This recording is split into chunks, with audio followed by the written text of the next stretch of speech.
population. Il s'agit d'une initiative qui est lancée et qui marque l'entrée en matière de la SAPCO Sénégal au niveau de la région du Cap-Vert. Comme vous le savez, la SAPCO, depuis l'extension de ses compétences, cherche à penser les territoires et avec la création de la délégation régionale du Cap-Vert, nous avons aujourd'hui cette activité qui constitue une activité de démarrage de notre plan d'action au niveau de la région du Cap-Vert.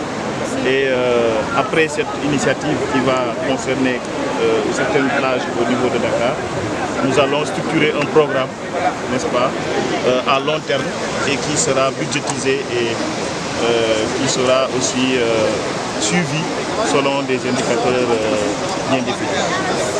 Voilà, sur le déroulement du programme et voilà, concernant aussi les éléments sur qui vous allez compter pour le déroulement, mais aussi quelles sont les plages de Dakar qui sont visées? Bon, pour le déroulement, la SAPCO compte développer un partenariat avec les collectivités locales. C'est donc l'occasion pour moi de remercier le ministre-maire Abdoulaye Diouf Sarr et son équipe municipale. Remercier également les notabilités de Yoff, le Djaraf, le président des Frères, le Saltigué et toute la communauté de Yoff qui s'est mobilisée, la jeunesse, les femmes, mais remercier aussi les plagistes qui sont des partenaires de la SAPCO dans le cadre de ce programme.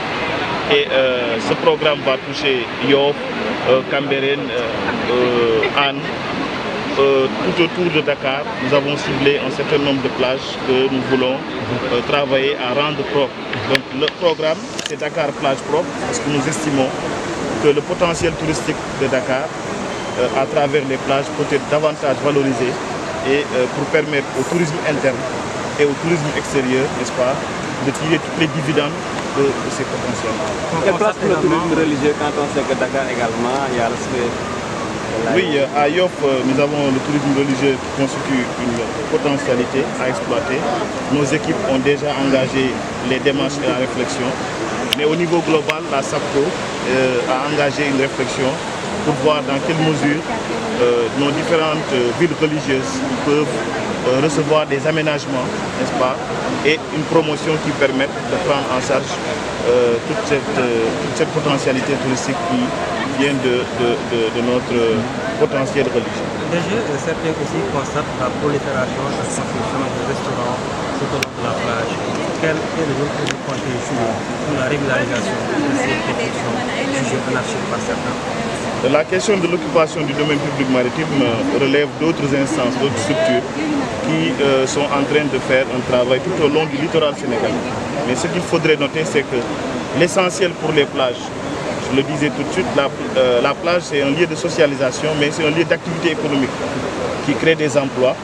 Mais le plus important, c'est de voir quelles sont les normes de protection civile qu'il faut gérer, n'est-ce pas, pour que les corridors d'accès puissent être assurés et qu'en cas d'incident, qu'on puisse faire intervenir les services des sapeurs-pompiers et autres.